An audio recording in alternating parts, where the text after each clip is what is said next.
अगर इस देश के अंदर किसी कौम का इस्तेमाल किया गया डिस्पोजल गिलास की तरह, तो वो कौम कलमे ला इलाहा इल्लल्लाह मोहम्मद रसूलुल्लाह पढ़ने वाली कौम है। अगर कौम का इस्तेमाल किया गया तो वो मुस्लिम और दलित कौम है।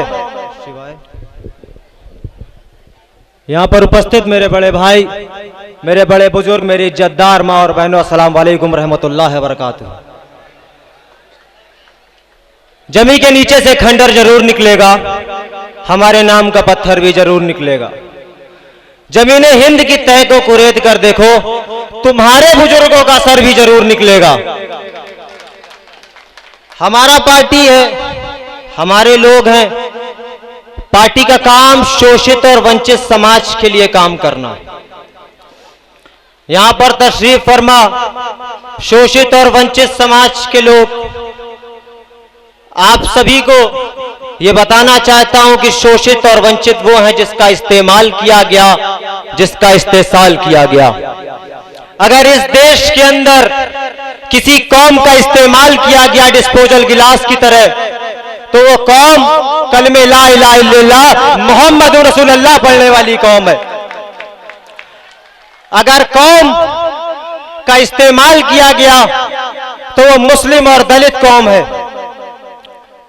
आज इस देश के अंदर, जिस सूबे से मैं आता हूं, इस देश का सबसे बड़ा सूबा उत्तर प्रदेश है।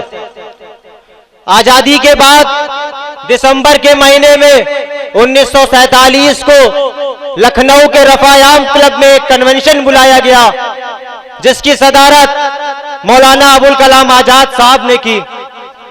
उसमें हिंदुस्तान के सभी मुस्लिम नेताओं को बुलाया गया और कहा गया, ऐ मुसलमानों, देश आजाद हो गया है। देश के अंदर दो सियासी पार्टियां हैं। पहली मुस्लिम लीग है जो एक फिरका परस्त जमात है, दूसरी कांग्रेस पार्टी है। मुसलमानों ने कांग्रेस पार्टी के झंडे को अपना डंडा बनाया, उनके नेताओं का जिंदाबाद का नारा लगाया और 1 साल नहीं, 2 साल नहीं, 3 साल नहीं, 60 साल इस देश की हुकूमत उन गद्दारों को दी, जिन्होंने 2002 में यहाँ गोधरा का जब दंगा हुआ तो यहाँ के जब सांसद को जलाया गया तो भारत का प्रधानमंत्री तब कौन था भाई? सत्ता किसकी थी भाई? जब वो एक सांसद को इंसाफ नहीं दिला पाए तो सोचते हो एक छोटे से आदमी को इंसाफ दिलाएंगे। जब देश आजाद हुआ तो आजादी के बाद इस देश के अंदर अगर कोई मुसलमान से पिछड़ी कोई जात थी तो वो दलित कौम थी।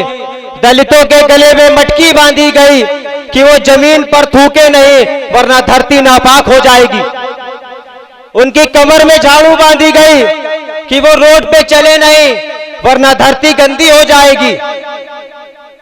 उनको लीचिंग के तौर पर मारा गया, उनकी मां बहनों की अस्मतें लूटी गई। लेकिन इसके पंजाब की सरजमी से एक नेता निकला जिसका नाम काशीराम था। हिंदुस्तान के अलग अलग कोनों में गया और कहा, हे दलितों, इस संसद भवन के अंदर 131 सीट पार्लियामेंट में दलितों की है, लेकिन वो दलित तुम्हारी कौम के ऊपर हो रहे अत्याचार पर नहीं बोलेंगे। वो अपना मुंह तब खोलेंगे जब उनको जमाही आएगी, वरना मुंह नहीं खोलेंगे। दलितों ने काशीराम को अपना नेता बनाया और 4 बार उत्तर प्रदेश की सियासत का हिस्सेदारी दलितों को मिली।